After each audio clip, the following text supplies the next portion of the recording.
now we've got the 4 red screws installed in the latch here. All of the other screws are tightened down. Same thing on the hinge side. Everything's good there. But this one right up here at the top. So I'm going to tighten this guy down.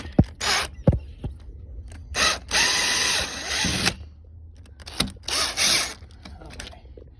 Now you can move the true cap back over. You just run the thumb down that side and you'll hear it snap into place.